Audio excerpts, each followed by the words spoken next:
좋을까라고 이야기하는 것보다 여러분들이 방법을 찾아보고 또 주변에 이런 좀 도움도 받고 하는 그런 체험도 좋을 것 같습니다. 이제 오늘부터는 이제 개인 과제가 아니라 팀 과제이니까 여러분 조금 힘들면 포기하지 말고 동료들한테 또 조언들한테 의논하고 또 도움을 받아서 이렇게 과제를 수행하면 좋을 것 같습니다. 자, 이제 어느 정도 인원이 들어온 것 같아서 이제 수업을 진행하도록 하겠습니다.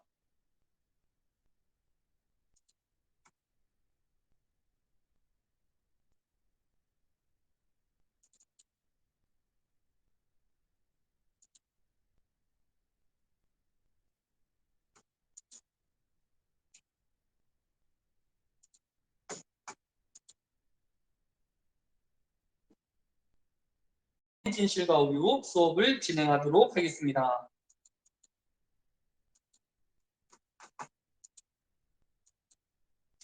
이번 주 여러분과 나눌 과학의 이슈는 지난주에 중국의 우주정거장 묘두를 다룬 로켓 일부가 지상에 추락 위험이 있다라는 신문 기사를 보았을 것입니다. 아마도 5월 10일 전후로 대기권에 진입하여 또 지구에 많은 피해가 날 것을 우려하고 있습니다. 중국은 지난 4월 29일 날 우주정거장을 세우기 위한 모듈을 장착한 로켓을 발사하였습니다. 그런데 이 로켓이 점점 궤도를 이탈하여서 지구로 다가오고 있는데 이 발자가 5월 10일 안팎으로 떨어질 예정인데 그 무게가 자그마치 20톤이 넘는 그 모듈이 지구로 떨어질 위기에 있다고 합니다. 그런데 정확한 착륙 위치는, 파편의 위치는 6시간 전에야 겨우 알 수 있다고 합니다. 그런데 중국은 이번이 처음이 아니라 작년에도 로켓을 발사했는데 이것에 대한 이제 통제를 하지 못해서 코트 디부아르 시가지에 이 파편이 떨어져서 또 건물이 손상되는 일이 있었는데 이때의 파편은 지금의 한 3분의 1도 안 되는 크기였어요. 근데 이것보다 훨씬 더 큰 이제 물체가 지구로 떨어질 위기에 있다고 합니다. 물론 지구가 한 70%가 넘게 바다로 되어 있기 때문에 육지로 떨어질 가능성보다는 바다로 떨어질 가능성이 훨씬 많지만 설령 이것이 이제 도시 같은 데 떨어지게 되어지면 정말 큰 재앙과 같은 일이 있을 수 있게 되어지는 것입니다. 그래서 5월 10일 날 외출할 수 있는 하는 사람들은 하늘을 잘 살펴서 떨어지나 잘 살펴야 될 것 같아요. 물론 우리나라는 위험 지역은 아니라고는 해요. 그런데 이제 이번에 이제 계기로 통해서 이 중국이 무슨 로켓을 발사했느냐 하면 우주 정거장을 만들기 위해서 지금 로켓을 계속 앞으로도 내년까지 10번을 더 발사할 계획이라고 해요. 그래가지고 지금 이제 그 우주 정거장 크게 세 뭉태기로 블록으로 되어 있는데 그 첫 번째 블록이 지금 이제 문제가 일으키고 있고 앞으로 나머지 모듈을 더 올려가지고 내년 말에는 중국 독자적인 우주 정거장을 완성하려고 하고 있습니다. 그러면 현재 운영되어지고 있는 우주 정거장은 몇 개냐 하면 한 개가 지금 우주 정거장이 운영되어지고 있어요. 그것은 국제 우주 정거장 ISS가 지금 운영되어지고 있는데 근데 문제는 뭐냐면 이 국제 우주 정거장이 2025년에는 이제 이렇게 폐쇄될 그런 상황이 지금 다가오고 있습니다. 만약 그렇게 되어지면 이제 내년에 완성되어질 중국의 우주정거장이 이제 유일한 지구의 우주정거장이 될 그런 환경에 처하게 되어지고 있습니다. 그래서 미국은 지금 이제 그 2025년에 폐쇄하는 이유가 뭐냐면 운영난 때문에 그래요. 돈의 문제이기 때문에 이제 미국에서 재원을 확보하기 위해서 일반인들도 이 우주정거장에서 숙박을 할 수 있도록 지금 준비하고 있는데 그 숙박 비용이 뭐냐 얼마냐 하면 하루에 4,100만 원이에요. 그러니까 누구나 4,100만 원만 내면 이 우주정거장에서 하루 동안 이제 숙박할 수 있는 모든 서비스를 제공받을 수 있습니다. 만약에 뭐 한 일주일 정도 머문다고 하면 한 3억 원 정도의 숙박비를 내면 이 우주정거장에서 숙박을 할 수 있죠. 근데 문제는 뭐냐 하면 우주정거장까지 올라가야 되잖아. 그죠? 또 내려와야 되잖아. 그 올라갔다 내려오는 비용이 680억 원이에요. 그러니까 숙박 비용은 뭐 일주일에 3억 원밖에 안 되지만 이 올라갔다 내려오는 비용이 훨씬 더 큰 거죠. 그래서 이제 한 700억 원 정도가 있으면 우주정거장에서 한 일주일 정도 이렇게 살다가 내려올 수도 있게 되어지고 있습니다. 지금 여러분이 보고 있는 화면이 지금 ISS, 즉 유일하게 운영되어지고 있는 국제 우주정거장의 모습입니다. 이 크기가 어느 정도냐면 축구 경기장 있죠. 축구장 경기장하고 거의 비슷한 크기예요. 근데 문제는 뭐냐면 이 우주정거장의 대부분이 그 태양 전지로 구성되어 있고 실질적으로 사람이 거주할 수 있는 영역은 되게 협소한 것을 이제 볼 수 있습니다. 근데 이곳에 12명까지 이제 사람을 이제 받을 수 있고 여기에는 지금 이제 여러 이게 묘들들이 있는데 미국의 이제 영구동, 그다음에 유럽의 영구동, 일본의 영구동 해서 한 참여하는 나라는 한 14개국 정도 되어지는데 실질적으로 이 안에서 연구를 진행하는 나라들은 이렇게 한 서너 개의 나라들로 이렇게 이루어져 있는 것을 이제 볼 수 있습니다. 우리하고는 아무 상관이 없는 우리는 이제 이 14국 안에 안 들어가니까 그런데 2007년에 우리나라 최초의 우주인 이소연 씨가 이제 이 우주정거장에서 머문 적이 있었죠. 그때 이제 신문 기사가 뭐라고 했냐면 카메라에 잡힌 이소연 탑승 우주정거장. 그러니까 이 우주정거장이 우리나라에서도 관측이 가능하다라는 거예요. 이제 보면 볼 수 있고 카메라로도 찍을 수 있다라는 것을 이제 볼 수가 있습니다. 제가 그래서 이 국제우주정거장을 관측하기 위해서 이제 시간을 알아야 되니까 보니까 제가 일정을 쭉 찾아보니까 제일 좀 그래도 관측하기 좋은 이렇게 밝게 잡히는 날이 언제냐면 5월 13일 날이 마이너스 2.3등급 정도까지 이제 해당되어지는 것을 볼 수 있습니다. 근데 문제는 뭐냐 하면 시간이 4시 33분 17초에 이제 이 우주정거장이 딱 보이는 거예요. 그리고 이제 반대편으로 넘어가는 시간이 언제냐면 4시 36분 31초예요. 그러니까 이 우주정거장은 엄청나게 빠른 거예요. 이 한쪽에서 떠가지고 반대편으로 사라지는데 몇 분밖에 안 걸려? 3분밖에 안 걸리는 거예요. 그러니까 엄청 빠른 거죠. 이 우주정거장은 하루에 지구를 15바퀴 이상을 돌고 있다라고 이제 보고되고 있습니다. 제가 그래서 오늘 아침에 이 우주정거장의 5월 13일 실제 이제 이걸 시뮬레이션 우리 프로그램으로 돌려봤어요. 그랬더니 지금 여기 보면 지금 네모 박스에 있는 게 이제 이 ISS 지금 국제우주정거장이에요. 되게 밝죠. 그리고 지금 우리가 화면에 보이는 게 별이 3개가 보이는데 여기에 보면 베가 성인 것을 볼 수 있습니다. 이 베가성은 우리가 밤하늘의 별을 밝기에 따라서 등급을 나누잖아요. 그죠? 1등급, 2등급, 3등급 이렇게 나누는데 이 베가성은 0등급이에요. 그러니까 다른 별들이 얼마나 밝은지를 기준이 되는 별이 뭐냐면 이 베가성을 기준으로 해서 이 베가성보다 2.5배가 더 밝으면 마이너스 1등급, 또 2.5배가 더 어두우면 1등급 이런 식으로 나누는 기준점이 되어지는 별이 이 베가성이에요. 그리고 이 베가성은 0등급이에요. 그러니까 되게 0등급 정도면 되게 밝은 별이잖아. 그죠? 그런데도 이 0등급보다도 훨씬 더 밝은 것을 볼 수 있습니다.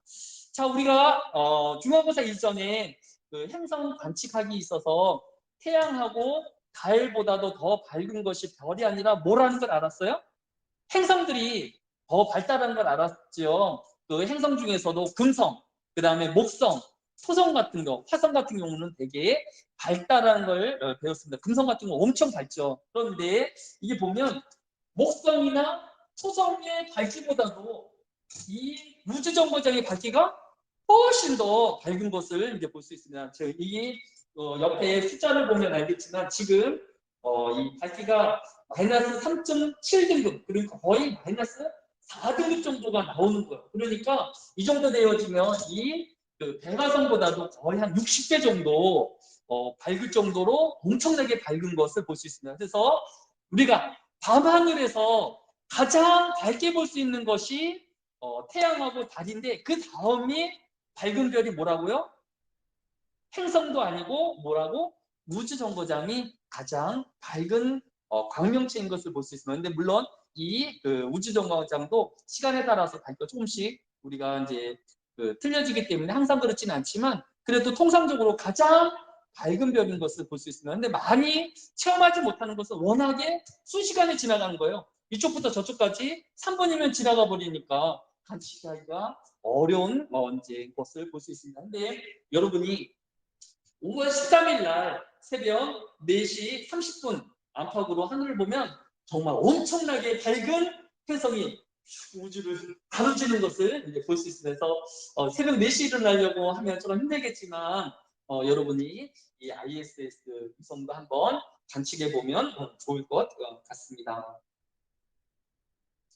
자, 오늘 수업할 내용을 한 과학자를 소개하고 있는데 이 과학자가 어떤 사람인가, 얼마큼 유명한 사람인가에 대해서 소개하는 책이 바로 미스테리 과학 카페라는 책입니다. 이 미스테리 과학 카페라는 것은 제목에서도 보듯이 이 책은 성인들보다는 초등학생들, 그 다음에 중학생들에게 지금까지 인류 역사상 가장 뛰어난 과학자들을 소개하는 책이에요. 그래서 이 책 안에 보면 물리학자들, 지금까지 과학자들, 물리학자의 가장 유명한 사람들, 그다음에 화학자들 중에서 유명한 사람들, 또 생명과학에 유명한 사람들, 지구과학에 유명한 사람들을 이렇게 그 사람들의 행적과 업적들을 재미있게 쓴 책입니다. 그러니까 이 책은 초등학생, 중학생들도 읽는 필수 독서예요. 100권 안에 들어가는. 그러니까 오늘 여러분이 배울 이 사람을 알지 못하면 여러분은 초등학생들보다도 과학자에 대한 지식이 부족하다는 얘기를 들을 수 있어요. 하기 때문에 여러분들이 좀 잘 들으면 좋겠습니다. 오늘 소개할 과학자는 생명과학 부분에서도 가장 첫 번째 이름을 띄우고 있는 윌리엄 하비라는 사람에 대해서 우리가 살펴볼 예정입니다. 우리 교재 과학의 진실 오류 제10주차 오늘 이 윌리엄 하비를 통해서 우리가 배워야 할 점은 이따 끝날 때도 정리를 하겠지만 한 과학자의 위대한 업적을 살펴보는 것이 아니라 이런 과학자들이 어떻게 협업을 하고 또 서로 주고받는 이런 도움을 통하여서 과학이 어떻게 발전되어져 있는지를 우리가 확인해 볼 수 있을 것입니다. 자, 우리 교재 15장 혈액순환과 윌리엄 하비에 대해서 살펴보도록 하겠습니다. 교재 141페이지 첫 번째 줄에 보면 갈릴레이가 파도바 대학에서 수학을 가르치고 있을 때에 윌리엄 하비가 입학하였는데 이것은 천문학 분야에서 갈릴레이에 일으킨 변화와 던질 수 있는 의학 분야에서의 변화를 예감한다라고 우리 교재가 쓰고 있습니다. 이 윌리엄 하비가 어느 정도 뛰어난 사람이라고 하면 현대 생리학의 아버지라고 불리우는 사람이에요. 어떤 한 분야의 아버지라고 불릴 정도라면 대단히 뛰어난 사람이라는 것을 알 수 있습니다. 근데 여러분이 또 이 생리학이 뭐지? 잘 모르잖아요, 그죠? 뭐 우리가 관심도 없고 잘 모르는 분야인데 이 생리학이라는 것은 우리가 노벨 평화상을 1901년부터 노벨상을 수여하고 있는데 우리가 지금 알고 있는 노벨 의학상의 처음 이름이 뭐였냐면 노벨 생리학상이었어요. 그러니까 우리가 이제 의학에 있어서의 가장 기본이 되어지는 학문이 생리학이라는 것을 알 수 있습니다. 하기 때문에 이 윌리엄 하비는 그 의학자들의 가장 기본이 되어지는 생리학의 아버지이고 또 많은 의학의 발달을 가져온 사람이다라고 우리가 이해할 수 있을 것입니다. 우리 교재 141페이지 7번째 줄에 보면 지난 시간에 우리가 1543년에 출간되어진 인체의 구조에 관하여라는 책을 쓴 이 베살리우스의 책이 의학에 많은 기여를 했다라고 제가 소개를 했었습니다. 어떻게 이런 업적을 이룰 수 있었냐 하면 대체의 연장류가 아닌 사람의 몸을 직접 해부해 봄으로써 보다 신체의 비밀과 또 여러 사실들을 연구할 수 있었기 때문이다라고 제가 말씀을 했었습니다. 그런데 다른 분야에 있어서는 이렇게 많은 연구가 이루어졌는데 단 한 개의 분야에서만은 조금도 진전이 없는 분야가 있었는데 그것은 무엇이냐면 혈액에 대한 부분이었어요. 혈액에 대한 부분은 고대의 이론이나 베살리우스가 연구한 이론이나 큰 차이가 그렇게 없었던 것을 볼 수 있습니다. 즉 이때까지 베살리우스를 포함해서 모든 의학자들은 어떻게 혈액을 이해하고 있었냐면 142페이지 8번째 줄에 보면 갈레노스는 간에서 생성된 혈액은 저수지의 물이 수로를 통해서 농장에 공급되듯이 정맥을 통해 몸의 각 부위로 공급되며 그곳에서 소모된다라고 가르쳤고 또 모든 의학자들이 또 학생들이 그렇게 믿고 있었어요. 그러니까 혈액이라는 것은 우리 간에서 생성되어서 그것이 온몸으로 이렇게 분배가 되어지고 또 우리 몸들이 그것을 이제 소부한다라고 이제 이해를 하고 있었습니다. 142페이지 밑에서 8번째 줄에 보면 윌리엄 하비가 이 스승이 있었는데 그 스승의 이름은 뭐냐면 파브리시우스라는 스승이 있었는데 이 파브리시우스는 유럽 최고의 해부학 교수였어요. 그런데 이 교수님이 1603년에 정맥 판막에 관하여라는 책을 통해서 혈관 속에 뭔가 이상한 막이 하나 있는 것을 발견했어요. 그런데 이 판막이 어떤 역할을 하는지는 모르고 이제 그거에 대해서 그런 게 있다라는 것까지만 이제 발표를 하고 이제 죽었습니다.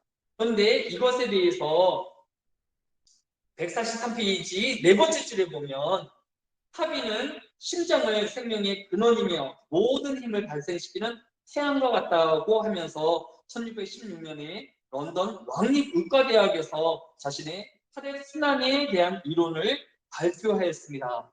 즉 하비는 어떤 생각을 가지고 있었냐면 심장의 수축작용에 의해서 자심실에서 대동목을 통해 뿜어져 나가는 혈액은 작은 동맥들을 따라 몸의 각 부위로 전달되고 그것은 다시 대정맥을 거쳐 자심방으로 돌아온 후 밸브를 통해 자심실로 돌아온다고 보았습니다. 즉 기존까지는 혈액이 온몸에 분배되어서 소비된다라고 생각했는데 그것이 아니라 다시 그 혈액은 심장으로 돌아와서 이렇게 혈액은 순환하는 거다라고 발표를 한 것입니다. 왜 윌리엄 하비가 혈액은 지금까지 소비된다라고 알려져 있던 것을 순환한다라고 생각했을까요? 하비는 한 가지 실험을 해봤어요.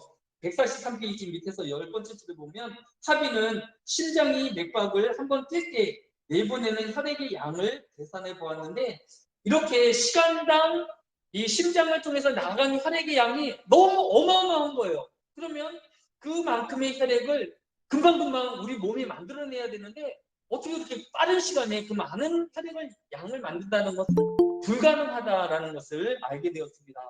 즉 우리 심장이 한번 뛸 때마다 한 80cc의 혈액이 나가게 되어지는데 우리 이 심장이 뛰는 이런 하루 종일 뛰는 양을 보면 그 양이 어마어마하잖아요. 그죠? 그런데 우리 몸에 있는 총 혈액의 양이 5리터밖에 안 돼요. 그러니까 여러분 몸 안에 있는 혈액의 양은 한 2리터 페트병에 2개 반 정도의 혈액이 있는 거예요. 그리고 그것 중에서 페트 한 병, 2리터 정도의 피를 잃게 되어지면 여러분 이제 사망에 이르게 되어진다라는 것입니다. 그래서 이 윌리엄 하비는 이 심장에서 나아가는 혈액 양이 도저히 물리학적으로 생성되어질 수 없다라는 것을 이제 생각을 해서 우리 혈액은 순환할 것이다라고 이제 가정을 했고, 그 다음에 그렇게 혈액이 순환한다라는 증거가 뭐냐? 그 증거가 바로 자신의 스승이 발견한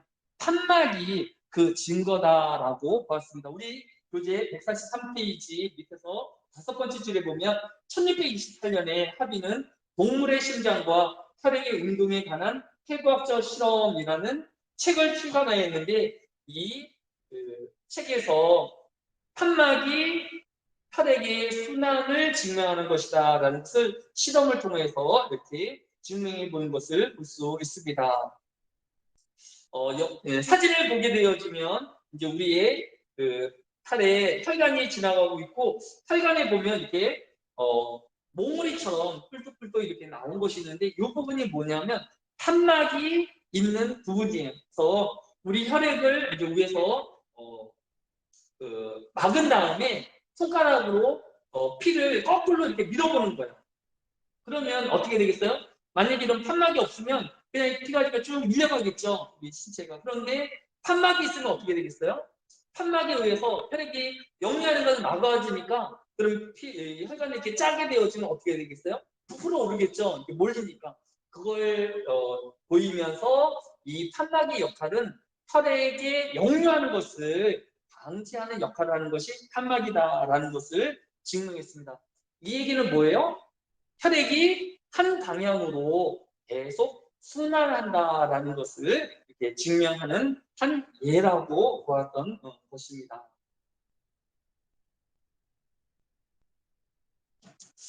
그런데 이 윌리엄 하비도 우리 심장에서 혈액이 나아가는데, 그 혈액이 다시 어떻게 우리 몸으로 돌아오는지에 대해서는 알아낼 수가 없었어요.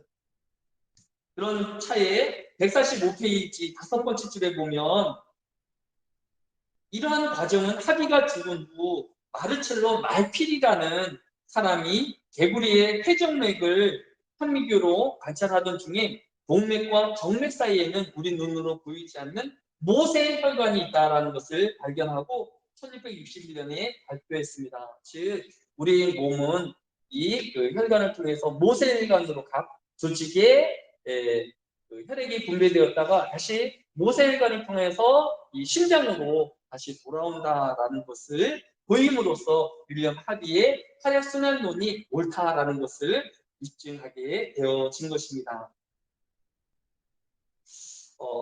우리 교재 146페이지 첫 번째 줄에 보면 윌리엄 하비는 우리 혈액의 순환이라는 발견을 하였는데, 그는 이제 노년에 통풍에 의해서 고통받다가 그가 통풍의 원인이 되어서 숨을 거뒀다고 합니다.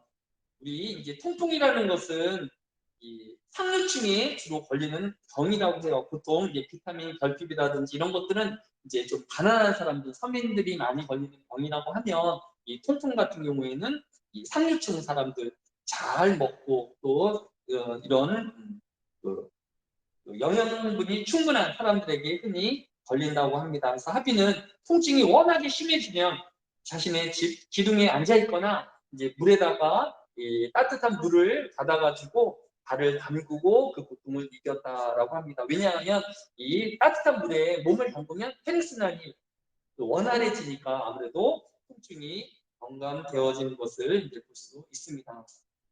그래서 여러분이 아버지나 또 여러분 부모님 또 어르신들이 통풍 때문에 많이 고통을 받고 있는데, 이것이 혈액순환의 문제 때문에 이렇게 좀 고통을 당하는 것을 이제 볼 수 있습니다.